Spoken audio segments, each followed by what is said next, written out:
we are going so far to the other end of the brain spectrum now.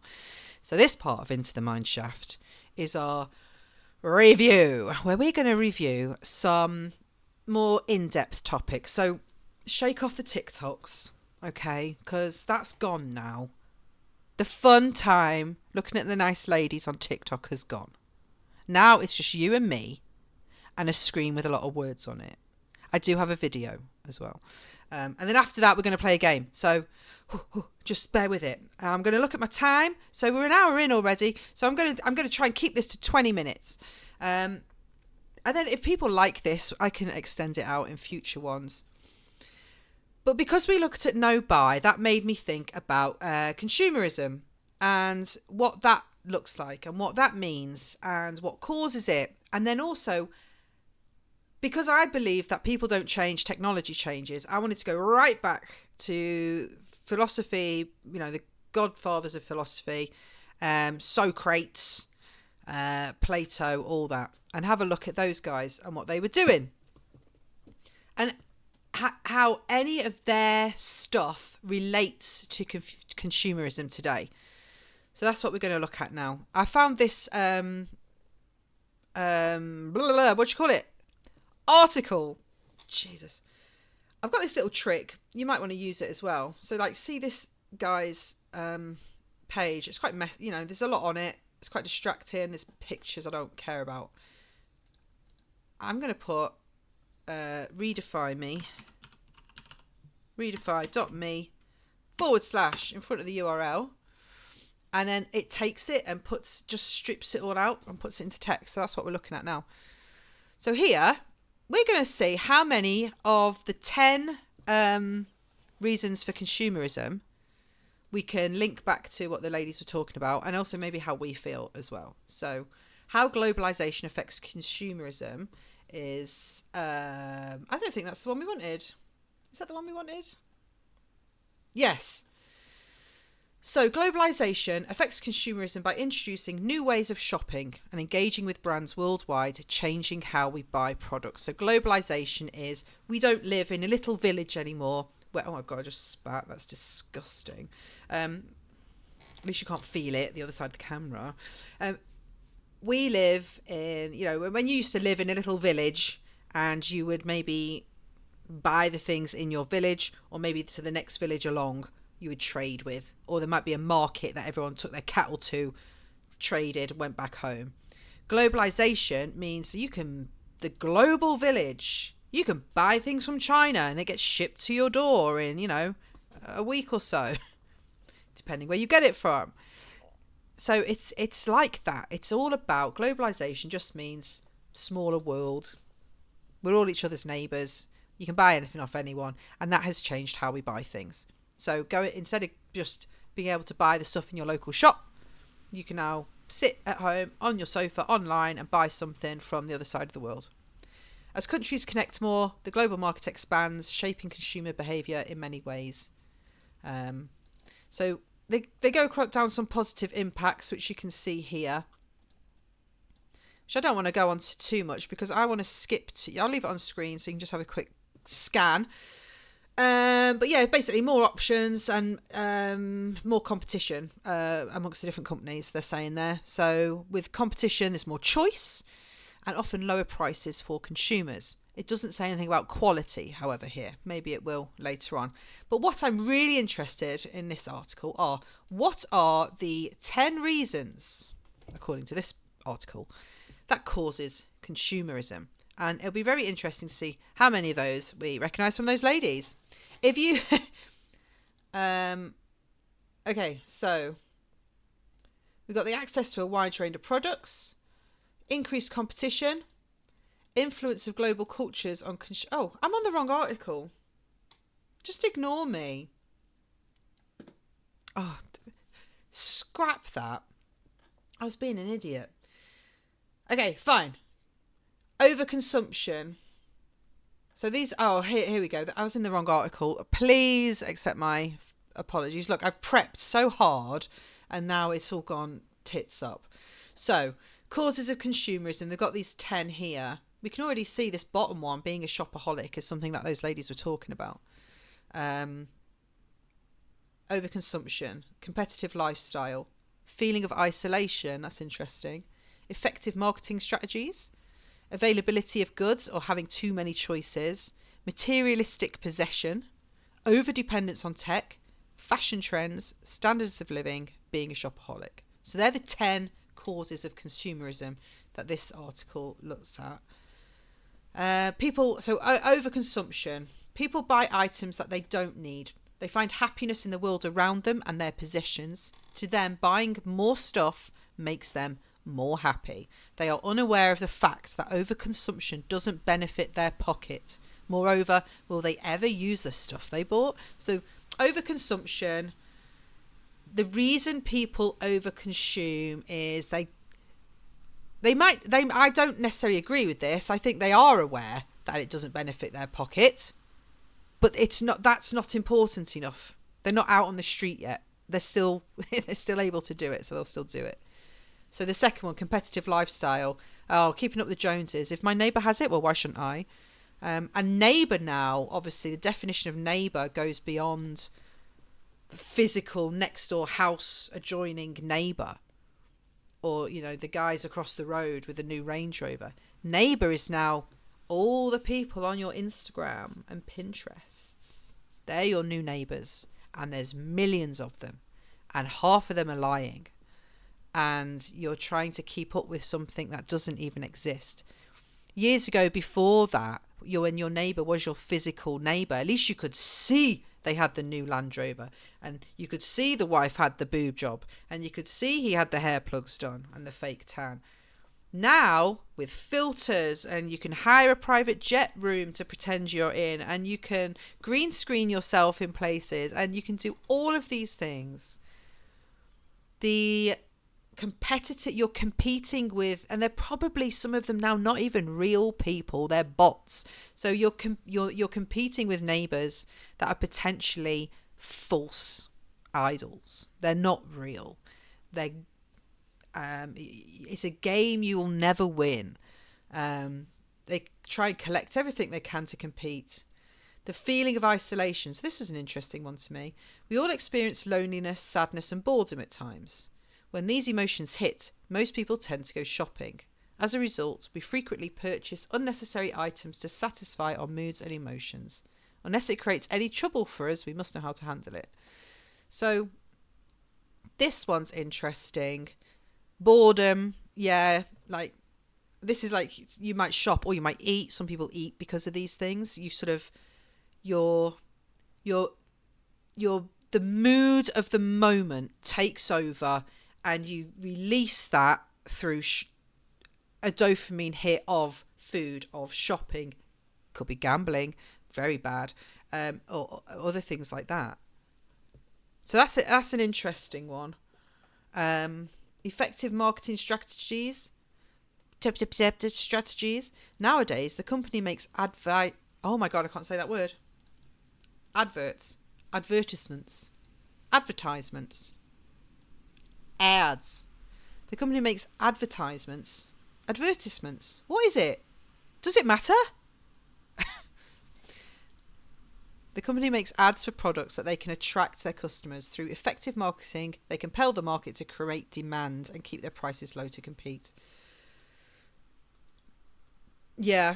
So this is like dance monkey dance to your little bit of monkey brain that wants the shiny thing, and look how cheap it is. Availability, or having too many choices.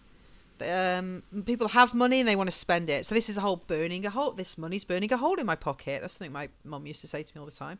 So when you have money, you want to spend it, and it's hard to invest it and watch it grow over the many years, because you're here now and you're told to live in the moment, which is a very hard thing to do. And then you finally crack that and you're not thinking about future you, who may or may not even exist. And then it's really difficult, because now you're stuck. Now you're stuck spending your money on stuff you don't need. Materialistic possession. Number 6. Generally, wealth and possessions are considered determinants of success. So this kind of goes back to that other one of competitive lifestyle.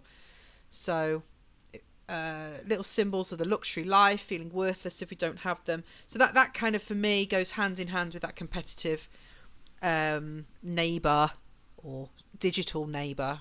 Maybe that's a new term. New term. Write down the words. You heard it here first. Digital neighbour. I wrote a thesis on that. Lovely. Okay, we've got that. Over-dependence on tech. Furthermore, one of the reasons for rising consumerism is the desire for new and improved technology. Technology has become a fundamental part of our lives, allowing us to live comfortably. It causes people to become technologically addicted. As a result, they desire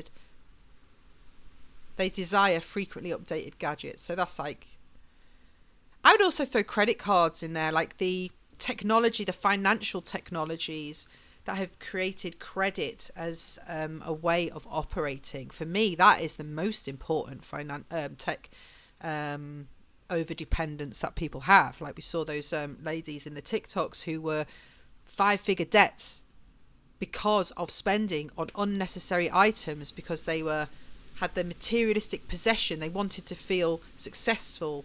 They have the money on the credit card, so hey, let's spend it. So that psychological thing, that, do the credit card companies and marketing people know that? Of course they do. Of course they do. They're psychologists. They study human behavior and then they work out how they can get that monkey brain to buy the shiny product. And for me, the technology, it's not, I think here they're more like where they say frequently updated gadgets. That's screaming like the latest Apple iPhone, when your current one works perfectly fine. But I think that's what they're alluding to in this article. However, for me, the credit system, that technology that encapsulates our entire world. And even if you opt out of it, well, don't try and then get a phone contract. No, you must have the crappy pay as you go. Right, fashion trends. Fashion is volatile, ever-changing, dynamic, whatever. Spending more money will keep us up to date with ongoing trends. Therefore, it's just another reason for people to buy unnecessary things. Yeah, so keeping up with trends, bad. And fashion, that means like clothing, as well as home decor, as well as car, as well as the latest phone, whatever it is, that visible symbols of success and comfort. Standards of living. A healthy standard of living is demanded. However, this does not have an accurate definition. Consumers, you and I, people who buy and consume goods, misinterpret this as getting pricey items to retain status. The whole status, let's just round it off. Being a shopaholic, loves to shop a lot. They might not need the things they are buying. Eliminating those reasons of consumerism is conscious consumerism. So this article is saying there are two types of consumerism. Unconscious, which is this stuff, and conscious, where you've got rid of these things and you are actively making reasoned, rational decisions about what to buy. You are not basing your decisions on emotion, feeling of keeping up with the Joneses. I've got money, I must spend it. You're not being controlled by the monkey brain. You are deciding which shiny thing. Do you even need it? Yes, if I get it, what's it actually going to do for me? You're rationalizing it. So I thought, that's a lot of words and talking. So I thought what we'd do now is just quickly, if I can, have a look at a quick video. Oh my God, don't play just yet. This video is about, I don't know if you've heard of Plato's The Cave, the allegory. An allegory is just like a parable, a story that tells a tale for you to learn a lesson, right? So Plato's Cave is going to be told here. It's a 3 minutes. That's all. And I've picked, there was so many on YouTube about this, but I picked this one because it's stop motion clay and it's creepy as hell and it's brilliant and I love it. It made me laugh. Clay-mation is hilarious. It must have taken it for a 3-minute video. It probably took them a week to make. So I love this. We're going to watch it. We're going to just absorb the story. get our brew. I've left my brew. I haven't had a brew this whole time. And then we're going to, when you're watching this, think about what we just talked about with the conscious and unconscious consumerism, about how people are aware of things and how they are not aware of things, and how some things are real and some things are not real. And yeah, let's just go from there. So let's watch this together. I'm going to just let it play. I might pause it a little bit, so I hopefully don't get copyrighted for it. Do give them a like and a sub, because this was brilliant. It's a 16-year-old video, and it's really cool. So let's play it now. There we go. Sound on. Try not to... Oh, I pressed too many buttons because I'm a button presser. Imagine prisoners that have spent their entire lives chained deep inside a cave. They have been chained so that they cannot see behind themselves, and they are forced to stare endlessly at the cave wall in front of them. Behind them, a fire is burning, and between the prisoners and the fire is a raised walkway. Now imagine that each day, a menagerie of objects crosses the walkway. What is that object? Is it a camel? Do you think this little dude's a camel? So yeah, prisoners chained up, fire. Animals. Here we go. And people carrying their wares to market. Cute. Their shapes create an intricate shadow play on the wall in front of the prisoners. This is the only world that the prisoners have ever known. The shadows. Love that guy. Look at his little chops. It's such a good animation. Shut up, Helen. Oh yeah, my name's Helen, by the way. I don't think I even said that at the start. That's hilarious. Now, imagine that the prisoner is released.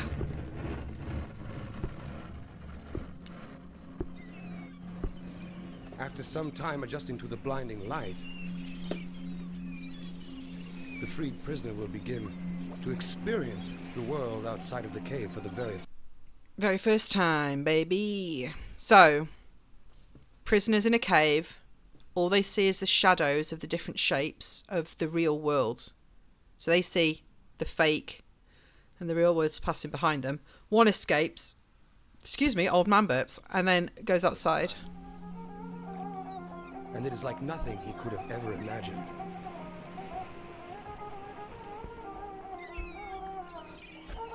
Cool. There's hats. With his new perception of the world, the man will of course want to return to his friends to share his incredible discoveries.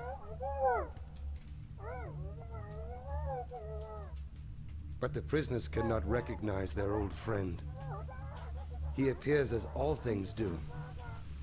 His voice is a distorted echo, and his body is a grotesque shadow. That's terrifying. This is why I picked this one, because it's creepy as hell, and the claymation is just on form. Did you ever watch Jason and the Argonauts, the Ray Harryhausen stop motion film? Watch it. It is frightening. As a kid, those skeletons, oh, they're all like creaky and like jolty as they move, and I hate it.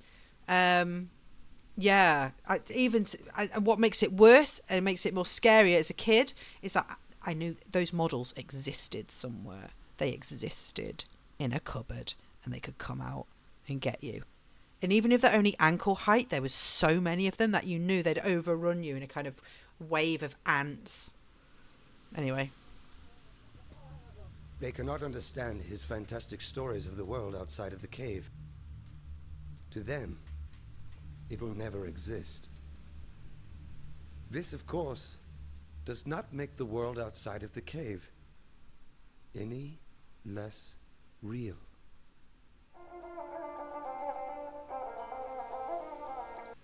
Okay, so, and what do we learn from that? So Plato's Cave is a story that he used to show how people will believe what they see, even if it's not real.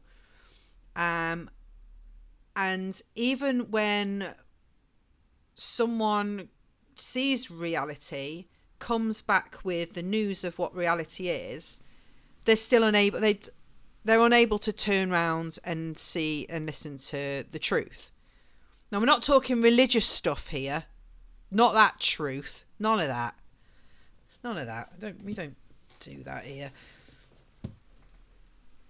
This is about what reality is and how Plato saw people's views of reality. So if you're the prisoner chained up, all you see are the shapes. That's all you've ever known, and the weird noises. And when you're taken out of that cave, he went back in because he wanted to share. He wanted to say, dudes, there's camels and hats and sand and this big burning hot thing in the sky. And oh my God, when I put my foot in the ground, I can feel like different feelings. And then there was this little rat guy. It's great. It's flip-flops. It's great.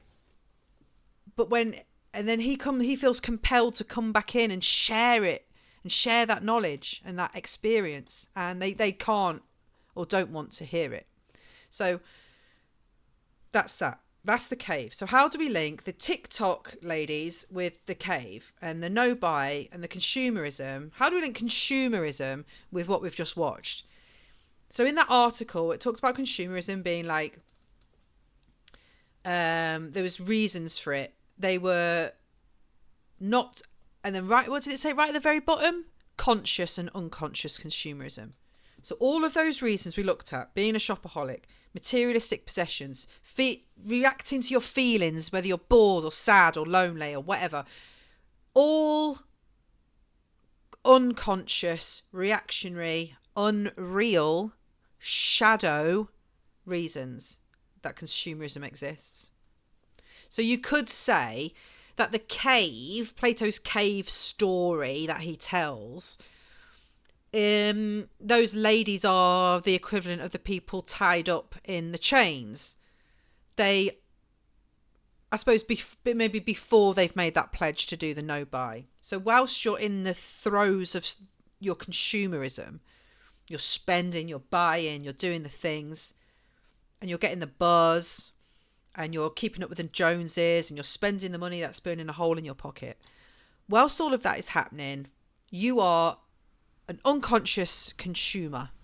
You are the prisoner, tied up in the cave, watching the shadows, feeling the warmth of the fire on your back, and listening to the strange sounds, and watching the strange shapes dance across your screen. The screen is the cave wall now, I feel. Yeah, I think that's how I would link it. So I would say that when if you're unconsciously consuming, we're going to write this down because this is good. This is gold. If you're an unconscious consumer, you equal the prisoner in Plato's cave. You are watching the shadows dance across the wall that is your phone. That's poetic as hell, and I shall be writing that down and using it in a blog. Shadows dance across the wall of your phone. Always write stuff down manually. Look at me just telling you what to do. Oh, Jesus. Sorry. I'm very bossy and I never take my own advice. So the phone is now the wall. When you're the unconscious consumer, just buying all the stuff, reacting to your monkey desires, you're the prisoner. How do you break free from that? Well, #NoBuy2025. Let's make these pledges. Let's put these rules in place. Let's walk outside this goddamn cave touch grass, as they like to say, smell the coffee, and have a little look and see, do I really need this shit? Do I need to buy this stuff? Why do I keep giving my hard-earned money to these people who have effective marketing strategies that I'm letting manipulate the monkey in my mind that wants a silver coin now? And then we come back and we tell our friends this. And our friends don't want to know.